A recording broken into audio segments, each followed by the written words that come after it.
Warung Tegal atau yang biasa disebut warteg sudah menjamur di kota-kota besar. 9. Rata-rata pedagang warteg yang merantau di kota besar berasal dari Desa Sidakaton dan Desa Sidapurna, Dukuh Turi, Kabupaten Tegal. Orang yang baru menginjak di Desa Sidakaton dan Desa Sidapurna, Kabupaten Tegal, Jawa Tengah, pasti akan berdecak kagum di dua desa tersebut.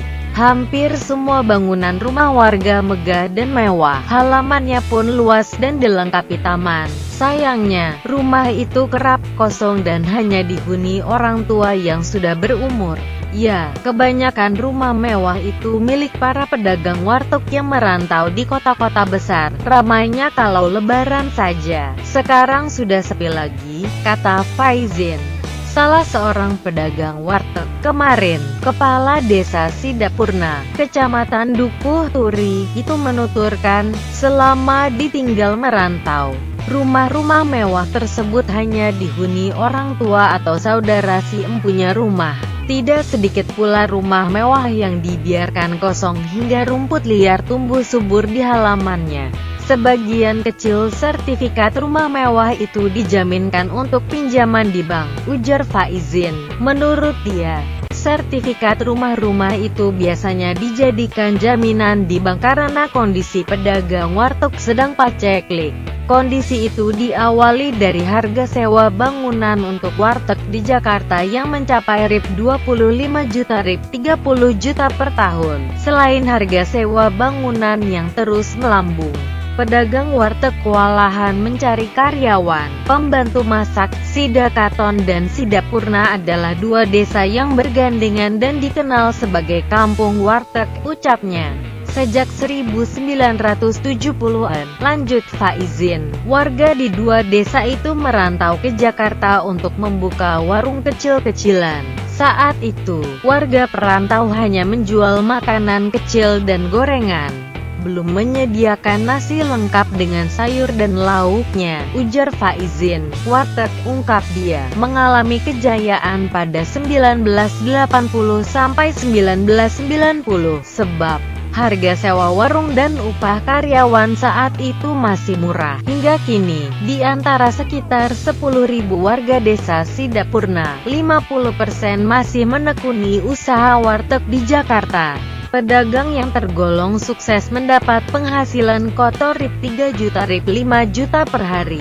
Dengan besarnya penghasilan itu, sebagian pedagang warteg bisa membangun rumah di kampung. Biaya yang dihabiskan rata-rata Rp500 juta hingga Rp1 miliar. Sebanyak 500 di antara 2.000 rumah di Sidapurna adalah rumah mewah, terang Faizin. Ketua Umum Pusat Koperasi Warung Tegal, Puspo Warteg, Zaya Sastoro saat dihubungi menambahkan, pedagang warteg di Jakarta saat ini tertekan mahalnya harga-harga kebutuhan pokok setelah kenaikan harga bahan bakar minyak bersubsidi pada 2014. Kami tidak bisa asal menaikkan harga menu, sebab pelanggan warteg itu rakyat kecil. Jelasnya, sistem pengelolaan warteg juga termasuk unik.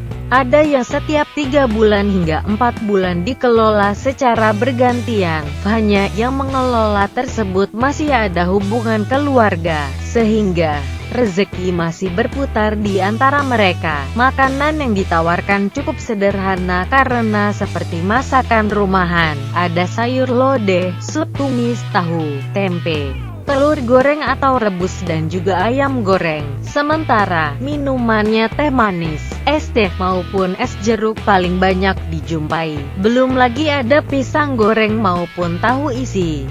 Selain mampu membangun rumah mewah, beberapa pemilik warteg di Jakarta bisa juga menjalankan ibadah haji. Namun, biasanya, mereka itu sudah melakoni bisnis tersebut sudah lama. Mayoritas warga Jakarta yang memang berasal dari kampung merupakan satu alasan banyaknya pengunjung warteg, sehingga bisnis warteg dianggap sebuah hal yang menjanjikan untuk mengais rupiah. Sayang, bisnis warteg belum merambah ke kota lain. Mereka masih berkutat di Jakarta, di ibu kota.